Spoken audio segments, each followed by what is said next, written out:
both members and officers, and also our public that are live streaming.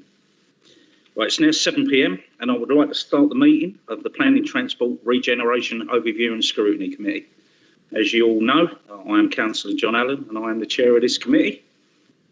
And I would like to remind everyone present that this meeting is being live streamed and on the council's YouTube account, and it will also be recorded for publication on the council's website.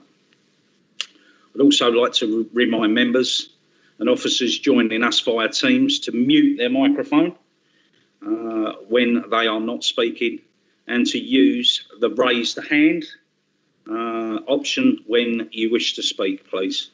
I will give everyone the opportunity to speak at the end of each item. Is that understood, everyone? Thank you. Item 1, apologies for absence. I've had no apologies for absence, and we've got the guys joining us on Teams, as we know. Kenna, any apologies been received by yourself? No? Thank you, Chair. No, I haven't received any apologies for this evening. Okay, item 2 will be the minutes. I move that the minutes of the Planning, Transport and Regeneration Overview and Scrutiny Committee held on the 7th of September 2020 be approved as a correct record. Second that? Okay, agreed. There's no comments on the accuracy, no? That's all good. Right. Once moved, subject to any amendments, the minutes are approved. I have not agreed to any items of urgent business this evening, and we can move on to item 4. Declarations of interest. Does anyone wish to declare a declaration of interest tonight? No declarations of interest. Brilliant. Item 5 is a verbal update from C2C. Can I ask the officers to introduce the report, please?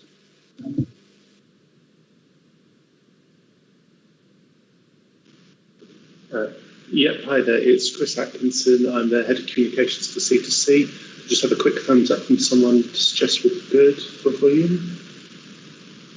Yep, cool, thank you, Councillor. Obviously, a lot has happened in the past 7 months, almost exactly. So if I sort of quickly canter through where we are more recently, having lived through it, I do know about the history if you want to talk about anything from the past, but the sort of present and future is where I want to focus attention from our side. C2C, we've been running a full train service since mid-May time. We were, I think, the first national rail train operator to go back to running all our carriages. We're running a slightly different timetable compared to the pre-COVID timetable. All our services now have a minimum of 8 carriages, and we used to have quite a few 4-carriage trains. That does mean there's a handful of services that aren't running the timetable because simply we don't have enough carriages to do all the 4-carriage trains. So some of them have been doubled as 9 to 8 carriages. Others, if those carriages no longer run, have been removed. I don't think that affects the borough. I think all the original services that were running pre-COVID inside the borough are still operational. In total, this means we've actually significantly increased the amount of capacity we offer. So in terms of seats, we're running about a quarter more seats, 50,000 extra seats each day. Obviously, though, however, the amount of capacity that is acceptable, considering social distancing, actually has reduced at the same time. Passenger numbers are, as you'd expect, significantly down, but actually C2C trains are busiest of all the London travel operators, national operators, and indeed the trains from Thurrock Borough are the busiest on C2C. So overall, we're carrying about 40% at the moment of pre-COVID levels. It was slightly higher until a couple of weeks ago when the Prime Minister reiterated work from home advice for office-based staff. London-wide, the average has never really gotten above a third or so. And our busiest trains are the ones that arrive in central London before 8 a.m. So again, that's slightly earlier than before. Typically the 8:30 or the 8:15 to 8:45 window was busiest. But actually trains arriving after 8 o'clock are quieter. Again, this reflects the fact that there are fewer office workers travelling, but key workers, people in the construction industry, for example, they're travelling at much more like their previous levels. And so the earlier services they tended to get anyway, and they are the busiest. We have done a lot to help keep customers safe, and we have a lot of messaging advising people of what we are doing. Our main message to customers is to travel with confidence. We're not saying you should travel, you have to travel, but if you are travelling, you can do so with confidence.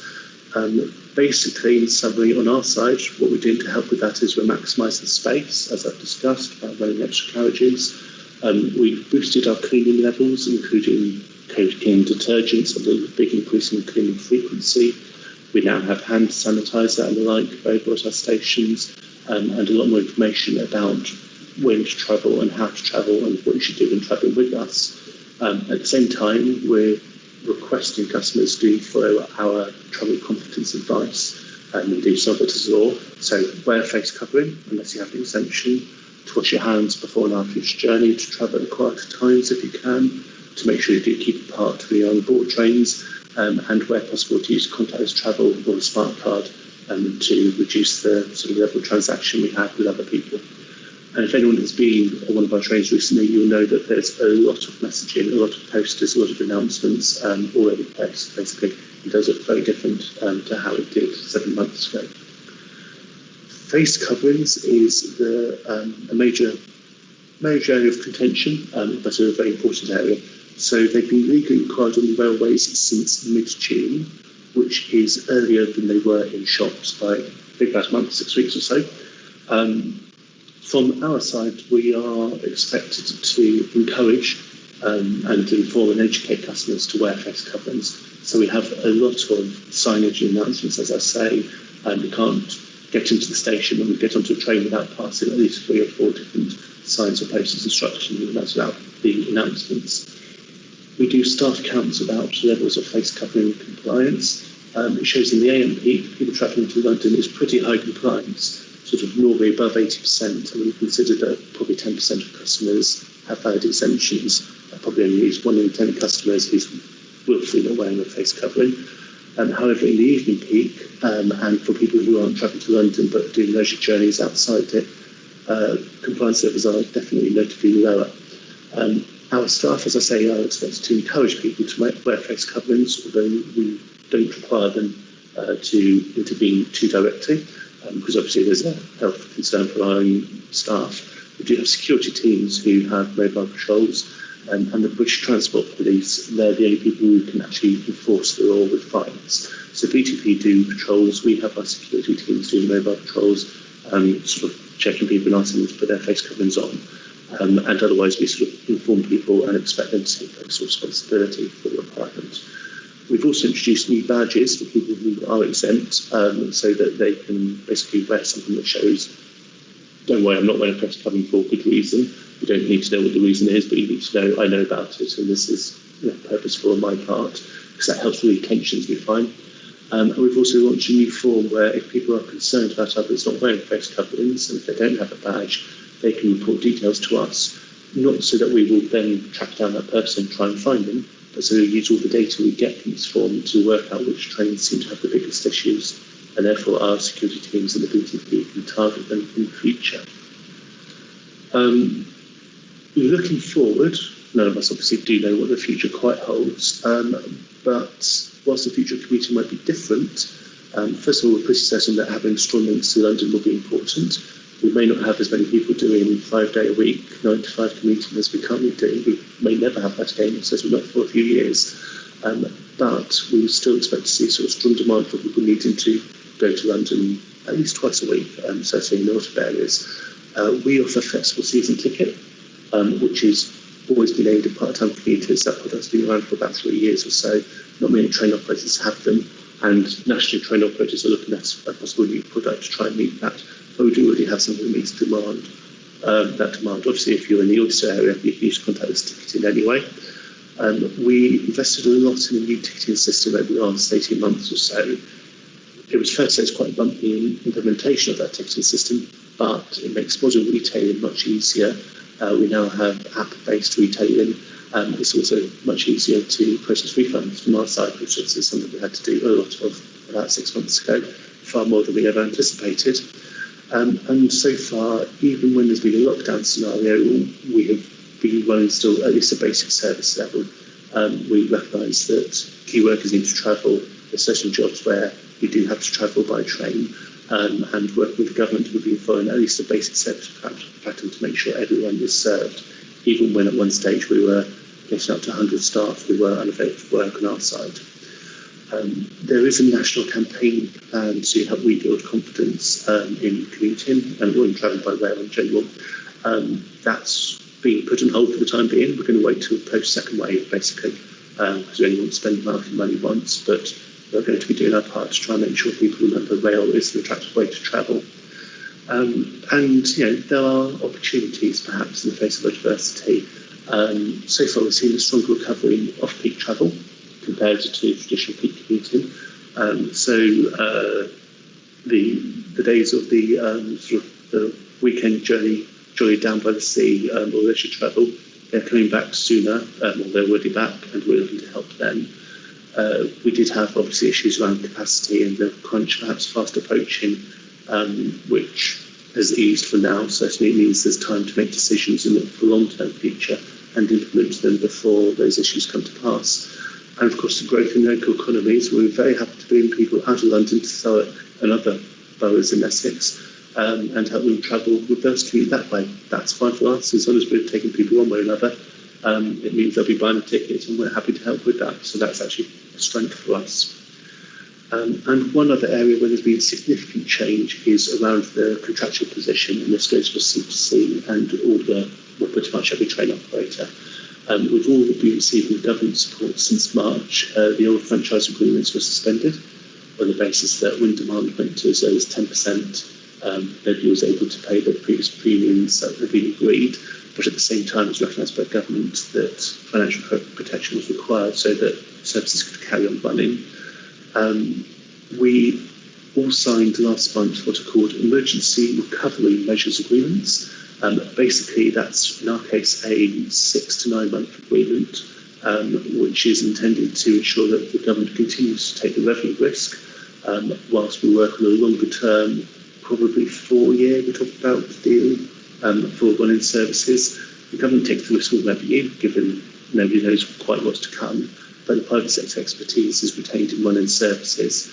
So we're not nationalised, we're still owned by a private company.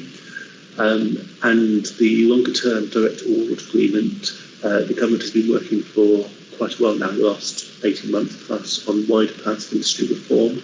And it's their intention that they introduce this industry reform alongside this new wave of contracts. So the work on what that actually looks like, we're only just starting now with the government, but there'll be a lot of activity over the coming months. However, all this is about the behind-the-scenes picture. The message for customers on this is very much business as usual, and this financial support means, unlike, for example, the airlines, for example, we can continue to offer that reassurance to customers that we're running the service, so if you do need to travel with us, you can travel with confidence. Those are key points from my side, but I realise there's quite a lot there, so Chair, if you or anyone else has any questions. Firstly, thank you, Chris, for the report, and I'd also like to thank C2C and say well done for keeping that full service open for all your customers. I can open up now to any questions from the Chamber. Councillor Van Day. Yes, thanks, Chris, for your reports. I'm just wondering how long C2C can offer their services with all this loss of revenue, with the lack of passengers. So the reason the government has stepped in is so that that service can continue without the financial risk being something that would affect service levels. So the footing the government is looking to put things on contractually would mean it's the government's decision. Well, it's the government who takes the money, it's the government who pays the bill for the costs, and therefore it's the government's decision on what level of service to continue offering. Here and now, the only reason we'll be looking at changing our service levels in the near future would be if we have another wave of sickness, presumably part of the second peak, and that actually affected our ability to run a service. We'd rather run a robust slightly reduced service that have at least covered minimum service levels than try heroically to run a full service, end up with lots of cancellations, and end up with people crammed together on too few trains, so tell them in advance which trains are running. Longer term, if you sort of think about it longer term, if people aren't coming back, I guess the answer is we don't really know, but we don't know what long-term demand will be, but the government is stepping in to have those discussions with us. So we'll be running the service levels the government sets out and requires, but I think sort of very early days on that front, because no one quite knows if we're talking about 6 months or how much we're talking about in 6 months' time, 18 months' time, and in the longer term. Would you like to come back with another? No, that's fine. Thank you very much, Chris. Chris, I'd just like to ask, in terms of decline from passengers, what is the percentage that C2C are actually seeing in decline? So since the pandemic, how, in terms of percentage, how lower are you running on your capacity on your trains? So in terms of the capacity, the number of services we offer, so in terms of the number of services we offer, we're running about 97%, I think is the number, of the number of services we were previously running.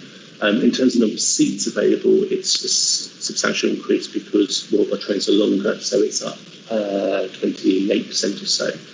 And in terms of passenger demand, so at the lowest, it dipped to around 10-11%. It's been growing steadily since the sort of start of April, and reached up to about 45% or so. It's now dipped back in the last couple of weeks to around the 40% mark. It seems to be reasonably consistent. So hopefully I think that covers, sorry, the question cut out slightly on my side, but hopefully that covers the areas.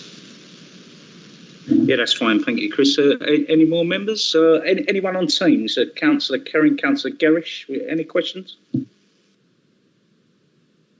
No questions? Okay. All right, thanks very much for that, Chris.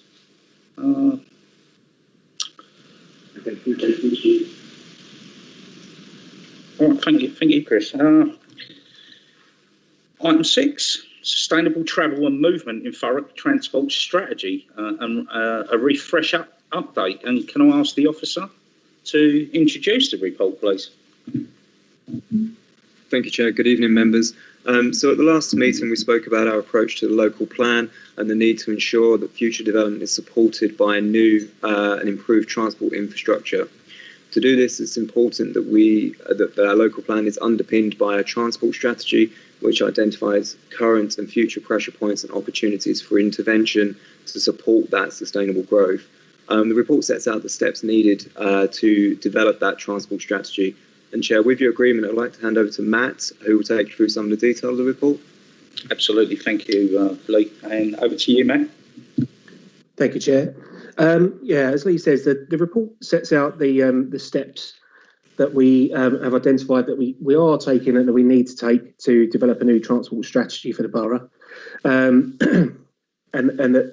so that this will align with our emerging local plan and our growth agenda that we're working to.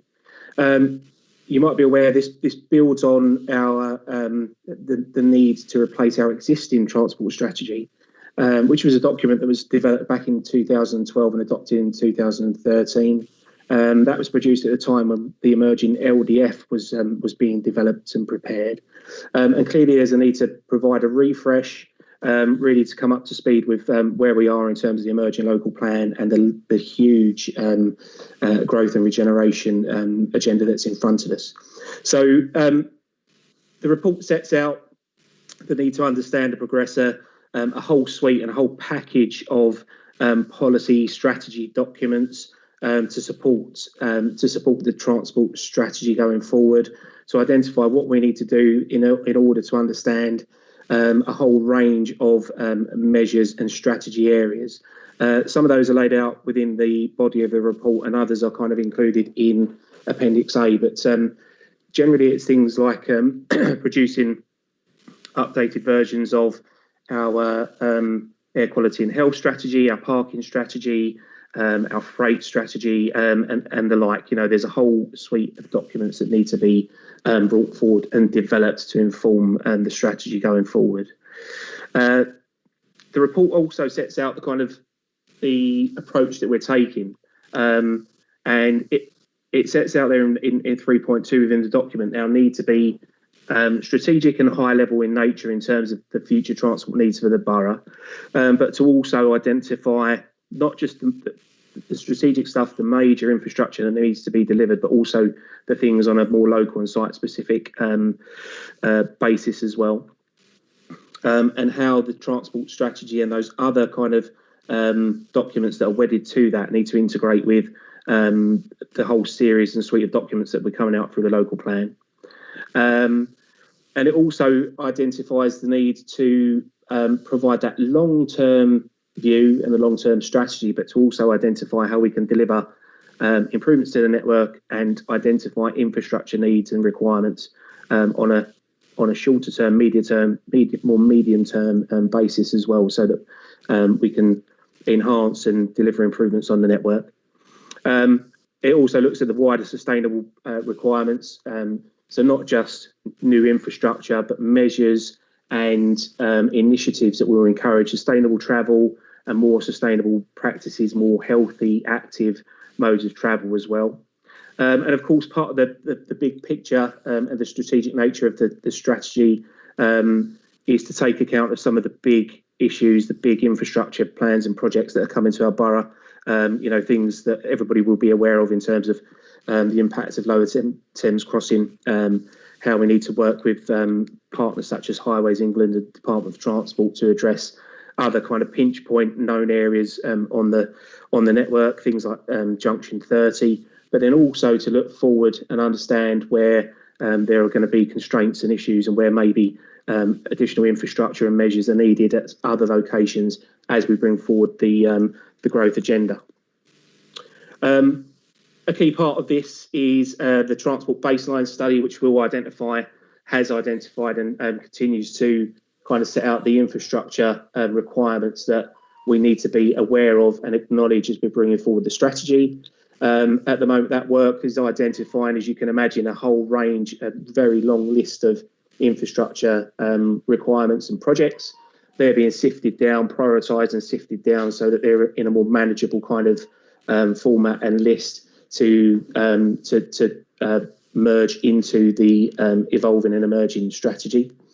And we're also looking at the spatial element and spatial options that need to be identified in the new strategy, where we'd look to, rather than just look at the borough as a whole, the borough will be split into 5 or 6 sort of spatial areas, and detailed assessments could be undertaken or will be undertaken across those areas to identify the infrastructure needs, the impacts on the network, how new housing and job growth will impact the network, and then get a better understanding of what the council, what the borough needs in terms of infrastructure and measures going forward, so that we can identify that in the strategy, set our policy and strategy to align to that, and then take forward the need for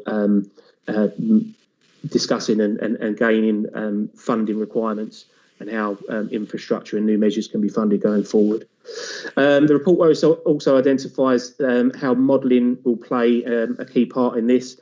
There is a need for modelling data to be used really to give us a very, very robust platform to identify how this additional growth over the local plan period will affect the network. So we are looking to take forward a strategic transport model that will identify how growth will impact the network and how we can mitigate against that by providing certain improvements in terms of infrastructure or other measures to ensure that the network remains free flowing. And there's also a need for, the report identifies the need for other things such as modelling of the air quality within the borough to understand where there might be air quality issues as a result of the traffic that uses the network. And again, that gives a basis for us to understand where the issues actually exist and how we can mitigate against those, either by removing traffic from the network, putting it somewhere else on the network, or encouraging cleaner and more active, healthier forms of travel. So what we are also looking to do as part of the work going forward to develop and deliver the strategy is to bring forward a number of focused workshops. They will commence in the next month or so throughout November, where we're looking at a number of focused packages to be discussed with different stakeholders, internal and external stakeholders, officers, members, local businesses, key stakeholders such as C2C, Network Rail Highways England, local businesses and the like. We're looking at using those workshops obviously to help inform our baseline, because there will be some other organisations and partners out there who might be able to provide some useful data, but also obviously to go on this journey in terms of developing the transport strategy together and to work with key partners to ensure that our longer term transport strategy covers the areas that are important and priorities to not just the authority but the other users of our network, our communities, the businesses and the like. And then once we've come up with a draft of the transport strategy, we will be looking to go out to consultation, as you can imagine, so that a draft document can be placed on the council portal and an amount of time provided to local residents and businesses and other stakeholders to again have the opportunity to provide input to transport strategy going forward. So in a nutshell, that's kind of where we're at. There's a lot of work to be done. A whole suite, as I've said, of additional documents that will inform our transport strategy going forward. The broad timescale really is looking at probably the next 18 months or so to bring to bring this forward and develop the strategy documents. So the report really just, I guess, asks for the committee to note that process and the steps that we are taking, and hopefully endorse the steps and the work that's being undertaken and will be undertaken over the coming months.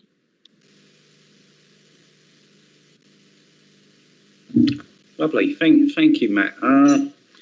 Firstly, Matt, I'd just like to ask one question myself regarding the impact that the London resort development, the theme park, is going to have when that's delivered. I understand that Tilbury has been cited to be a giant car park facility for it. Could you touch on that a little bit for us at all, please? Certainly, yeah. So there are a number of large development proposals that the transport strategy will need to be aware of. The London resort is a potential proposal for development that we do need to factor into the transport strategy. As that comes forward, there will need to be from the developer a robust transport assessment as the development progresses, and that would be something that the team would have to take a look at to identify the impact that could potentially happen upon the network. The modelling will help as well, because any new development or any proposed development in terms of new housing or employment growth can be fed into the model, and we can identify what kind of impacts that would have on the network, and that data will be very kind of beneficial in terms of identifying the impact and therefore looking at and negotiating mitigation measures and improvement measures on the network. So it kind of all feeds in. London Resort is one proposal that needs to be factored in through the transport strategy, but also through the modelling work at a later date, as will we kind of look at, and you've probably heard reference to the blob locations within the local plan. Once we get a more defined number of housing allocation in any given location, that will have to be factored in to the modelling requirement as well, so that we get an understanding of the impact that any new development, whether it's employment or residential, might have upon the road network. Well, thank you for that, Matt. I would just, if I could home in on the Highways England road of the A1089 at the Asda roundabout. Now, we know that Asda roundabout is pretty much on its full capacity there. So if we do get the London result delivered, and Tilbury does become a giant car park, so that there would be some concerns there that road network wouldn't be fit for purpose. I do understand that there are some schemes sort of in the background to have a look at that actual roundabout. Could you let us know what's going to be happening to that roundabout in view of Highways England, and what they're going to be doing on that roundabout to increase capacity?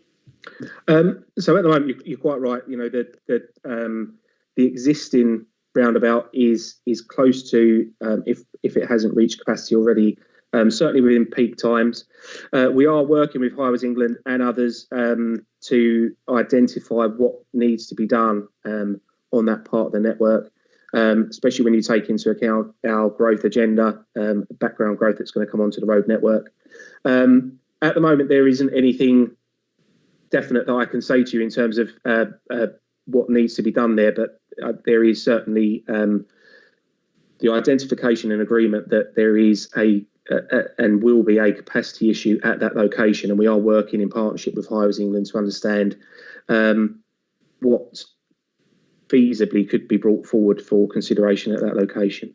No details in terms of any kind of options at the moment, because the Highways England colleagues, because it is their network, that it hasn't got that far in the process as yet. So that's ongoing conversation so that we can understand how improvement options might be developed. Lovely. Thank you very much for that response, Matt. I'd like to open up to members. Can I go across to Councillor Anderson, please? Thank you, Chair, and thank you, Matt, for the report.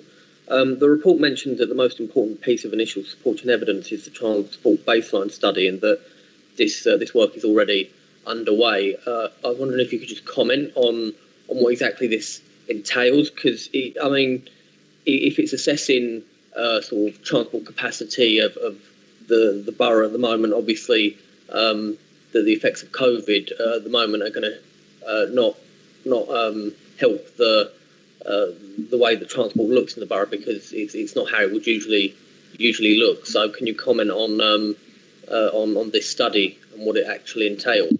Yeah, so it's more of a high level approach to kind of identifying the infrastructure needs on our network. You could probably ask anybody and people will be able to roll off a number of areas where there's a need and a perceived need and a real need for improvements to be delivered. We've spoken about Junction 30. I mentioned Junction 30. We've spoken about the A10, 89. There are other locations in the borough where we're aware, that there are pinch points and there are stresses within the network. Those need to be identified and worked into, and this is what the baseline's doing at the moment, is identifying those issues. And there is basically what it's doing is there's a long list of over 100 or so infrastructure schemes, and they are kind of being prioritised and sifted so that we can get a bit more of an idea of a more manageable list, but manageable in terms of what are the priorities and what should we be asking for and working towards in the sort of short to medium term as well as the longer term. So that baseline study is identifying the existing network and the existing issues on the network. What it isn't doing at the moment is it's not really taking the current use of the network, because, as you quite rightly say, the network isn't being used in the same way as it normally would be while we're going through the COVID period.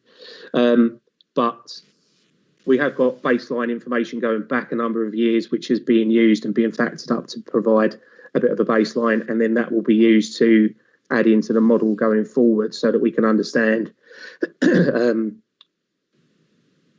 what the impact is on the network and where those pinch points exist. If a mitigation measure was applied, what improvement that would deliver to the network, or potentially not, because it's not always the case that you provide an infrastructure improvement and it might not always release pressure and capacity within the network. So the model is quite important going forward, but the baseline identifies the known issues, the historic issues, and that, like I say, that long list of infrastructure needs that we need to consider and then sift and prioritise, I guess. Okay. Any more? Any on Teams? Councillor Kerry?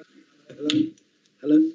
Oh, sorry. Can we go Councillor Van Day first? Sorry, and then we'll go across to Councillor Karen. Sorry. Yes, thank you, Matt, and thank you, Chair. I was just thinking about you talk about infrastructure and transport. In my ward, of course, Averley, we get a bit too much transport. I'm talking about the HGV vehicles that travel through our village, and I wonder if there's any movement on that, how we can improve that. And a fantasy question, really, can we get a railway station there? I'm not sure that's a quite question for you, but it's a question in my head anyway. Thanks, Councillor. Yeah, the issue in terms of that problem of HGVs using AV and AV High Street is a long-standing issue. It will be covered within the transport strategy in terms of that long list. We are looking at how a potential mitigation scheme can be brought forward and how that could be funded. That's the key thing, as obviously as with everything at the moment. It's how the funds come forward to enable certain projects to be delivered. There are certain mechanisms, and we have looked into a number of those options, and we will continue to do that. The transport strategy will just enable us to kind of identify where that sits in terms of a priority in the wider conversation around growth, regeneration, investment, and needing to get rid of some of the issues on the network that might have an impact on growth and investment in certain locations. So it kind of all comes into the mix to help. I'm not really sure about a new station in Purfleet. Sorry, Averley. Sorry, Averley. Yep. Sorry, Averley, of course. And I guess that's probably why, because it's so close to the next part of the network. So that's one maybe we'll have to take away and come back to you with a more robust answer, if that's okay. It's not that close if you've got to walk it, I'm afraid. Down from Averley Village down to Purfleet, it would take an hour or so, I think. Anyway, thank you very much for your comments. Thank you. Okay, thank you. Thank you, Matt, and thank you, Councillor Van Day.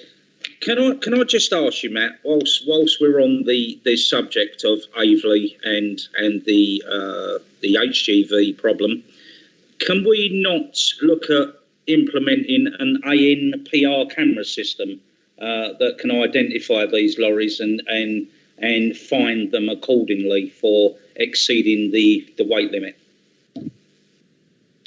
That is an option that again has been explored somewhat in the past. Enforcement of moving traffic violation is something that the police enforce in terms of being on the spot if a vehicle does go through, a heavy vehicle does go through a limited area. The idea of bringing in camera enforcement is something that the team are exploring, and we are regularly trying to get discussion and conversation with colleagues at Essex in terms of the provision, in terms of the back office provision to be able to do that, because we would rely on external support for that. And there is a requirement, I believe, to lobby for the ability to enforce through that means, through the camera means. We haven't got the ability to do that at the moment. Essex do, I believe. So we're looking at how we might be able to combine that, because it is an option, but the mechanism isn't in place at the moment. So it's another option and opportunity on the list of things that we are exploring for, specifically for that location, but potentially to be rolled out elsewhere. I'd absolutely appreciate, Matt, that if we could pursue that for the good people of Averley to ensure their safety. And my councillor, Councillor Kerrin, has been waiting patiently. Councillor Carring, I do apologise. Over to you now. No, that's no problem. Thank you very much, Chair. I'd like to follow on from a point that's been made by Councillor Anderson regarding COVID. At what point, Matt, do you feel that we can establish whether patterns we're seeing at the moment regarding transport affected by COVID, whether they are, at what point do we decide that they are now long-term patterns, and how will that affect this sustainable travel plan? I think that's one that will probably bear out through the modelling work that we undertake. Part of the brief is the brief that's going to go out for the modelling requirement is asking exactly that question, so that we can ask the experts who do the modelling to identify, because they are now obviously, as everyone is acutely aware of the fact that the transport network doesn't quite run as it has done in the past. And I understand, there is this ability to add in an algorithm and a calculation to understand the impact now and how it might look in a number of years' time. So that is something that we would kind of defer to the modelling experts that we would have to bring in from an external resource to kind of take that forward. But clearly, we have to be mindful of the fact that the network may well be used in a very different way in the coming years. People potentially not travelling as much because they're doing things like this, working from home and doing their meetings and their business via virtual means. So there may well be those impacts on the network. I think the models and the data that will be collected by those modelling experts over coming months will help to inform that. And we need to understand as well how travel patterns might change in terms of people being encouraged more to walk and cycle, hopefully get on the bus and trains more, as Chris has sort of alluded to earlier. I'm sure that the patronage will come back over time, but we need to kind of factor in those elements as well at the moment, because clearly people aren't using public transport as much as they have done. Therefore, there could potentially be more cars on the network as a result of people not using public transport or other modes. But at the same time, we need to understand if there is an impact on the network with people potentially working from home or deciding to walk and cycle more. So all of that needs to be brought into the mix, and we have covered that within the brief. The kind of expert knowledge will have to be provided to us, I think, by the guys that do the modelling in time. Yeah, thank you for that. Yeah, I'm just sort of foreseeing a time when this report is brought back to us and with major changes, either because the changes we're seeing now in society will become permanent, or because we dramatically went back to how life was before COVID. My gut feeling is that it'll be a hybrid of those two, with some instances of us going back to life as it was at the start of the year. But I think we are heading for some changes which are probably going to be irreversible. So at what point do you think you could see this item back before this committee with kind of, right, this has happened, now we're going to sort of move on? But I think the intention is to come back to the committee with regular updates anyway, in terms of bringing forward the interim strategy and developing the full strategy over the next 18 months. Like I say, we've developed a brief, and we are hoping to go out to test the market for the transport modelling, hopefully quite soon. That model will take some time to develop and to kind of run some scenarios and test and the like. But I think once we get some of that information, we can certainly bring that back to understand a bit more of what you're saying and how that data is captured and maybe manipulated in a different way through the model to understand the impact of COVID, and then running probably different sensitivity tests with different scenarios of what we're doing now, what might happen in the future. If people, like you say, completely revert back to the way it was, or have a kind of balance between, like you say, the hybrid kind of scenario. And those sensitivity tests can be run through the model. So, the exact timescale for the model, like I say, is still being developed because we need to test the market and then go out for a procurement process. But we certainly would be able to come back in the new year, early part of the new year, I'd imagine, with a bit more information, and probably bring the procured modelling guys in to provide a bit more of a detailed conversation. Yeah, thank you. I just think there'd be a lot of understanding if this report has to change, as you know, with obviously there's been announcements today as well from political leaders across the spectrum. So I think we're all expecting this to change. So probably sooner rather than later, we'll see you back here with an updated version of the updated report. Yeah, happy to. Yeah. Thank you, Chair. That's my final comment, and thank you for the answers. Well, thank you, Councillor Curran, and thank you, Matt, as well. I think the majority of us have a natural dislike for what's described as the new normal, and we much prefer the old normal, the way of life that we were used to prior to this pandemic. Well, thank you all for your questions, and thank you, Matt, for your answers. Are all members in agreement with the recommendations outlined within this report if we have exhausted our debate? Agreed. In agreement? All agreed. Brilliant, thank you. We can now move on to the work programme in item 7. The work programme is included on pages 21 to 24 of the agenda. And does anyone have anything they wish to add or to amend to that work programme?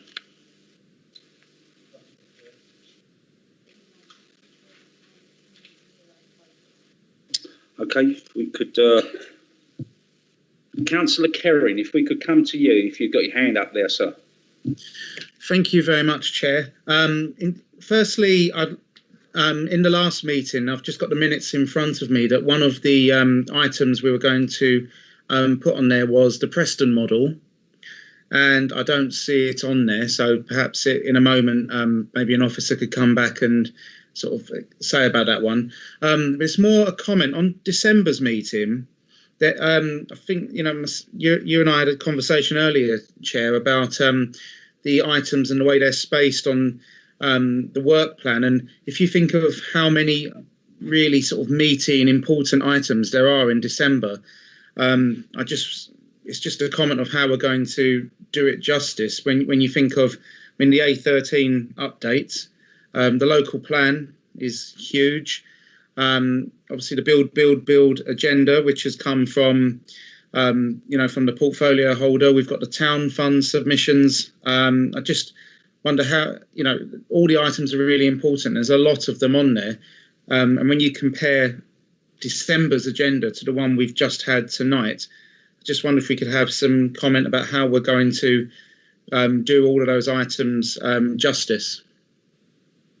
Yeah, that's fair comment, Councillor Kerrin. We did speak about it earlier. I've also had a conversation with officers and member services, democratic services. We have got a suggestion from Kenna how we could play this. There are a lot of important issues on there that will need a good amount of time to discuss. Kenna, would you like to add what we suggested earlier to members, please? Thank you, Chair. Obviously, members have rightly pointed out you've got a lot of big items forward for December. A way forward is you could have a briefing note on certain items. Now, bearing in mind, going through, obviously, Andy and Lee, some of these items that you need to look at will possibly require a cabinet decision to be followed from that. So obviously you don't really want a briefing note on that. You'd like to scrutinise those sort of items. But for example, one that I mentioned to the Chair earlier was obviously the build agenda. As Councillor Kerrin rightly said, it was put forward by the portfolio holder. That's quite a big item, and from what he said at the meeting, it would have different projects within that. So you could perhaps ask for a briefing note on that item, officers could supply that, hopefully, maybe say before the meeting in December, and then you can obviously follow that up. And if there's points in there that you'd like an actual report on, so there could be, I don't know, 4 items in that are big projects, but you might be happy with how some of them are going, and I can update on 2. So you could ask for a report to come back on that. So it's a bit more specific rather than one big report, and it's all kind of a bigger report. You can maybe break it down a little bit, but that's obviously an option you could look at. We did say, Kenneth, that perhaps officers could supply that in November time, so that gives us plenty of scope to look through it, and sort of scrutinise it, and and if we can, we can also bring that back, can't we? We can look at things on the build agenda, and we can bring it back at a later date as well.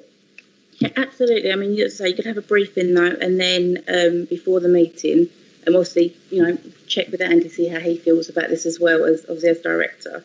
But then it is obviously that option. You could then turn around and say, actually, no, yes, we've had a briefing note, we understand it, but we'd like a fuller report to come back. And so then you can ask more detailed questions if you would have any. That's lovely. It's understandable that we've got a lot to get through in December, and I would say to all members and officers alike who are going to be present that I would like to see out the business in December. So we will be in chamber until business is done. Okay, so it could be a late night, but I would like you all to be in agreement that we will be here until finish of business.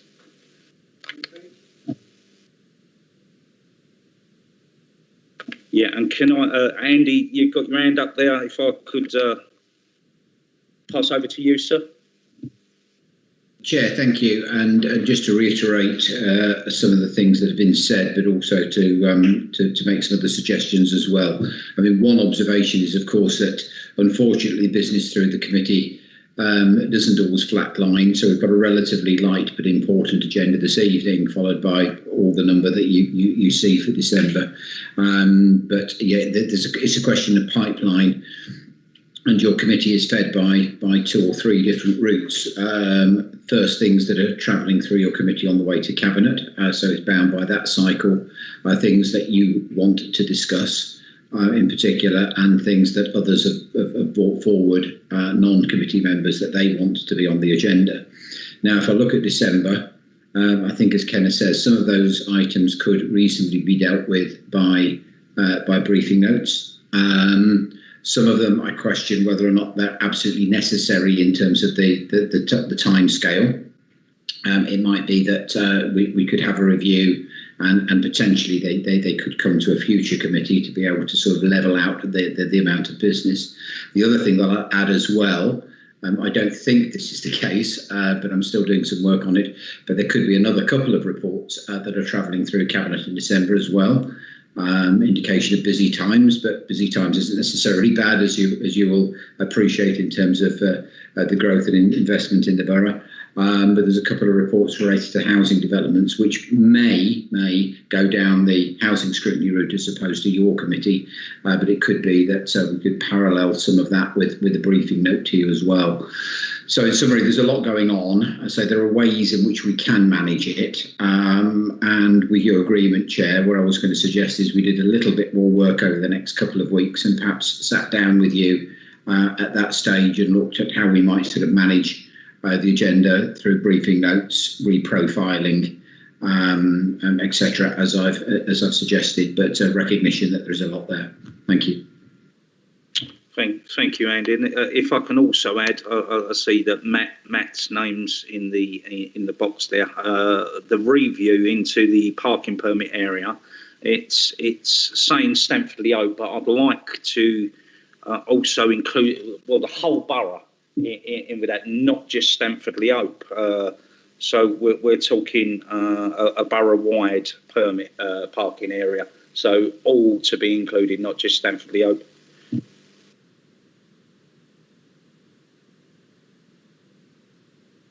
Thank you, Chair. Yeah, no problem. We'll take that way. Lovely. Thank you, Matt. And Councillor Kerrin. Thank you, Chair. Yeah, just to be absolutely clear, because I did raise the way the agenda is, I absolutely welcome all these really meaty items on there. But I just, as I said, I just wanted to make sure that all of them are given the sort of the thorough going over and justice that they deserve. And just last point for me, Chair, I support your call that however long it takes to get through the December meeting to give all these items or the ones that remain on there justice, then I'll certainly support your call for that. Absolutely. Thank you, Councillor Curran, for that. And yes, we will be here until finish the business. So, you know, bring some sweets with you. Okay. Just to say, Chair, we support you too. Thank you. Thank you. And is there any other further comments? No? Well, thank you, everyone. That I think just about concludes our business here tonight. And I now declare the meeting closed at 19:55 hours. Thank you all.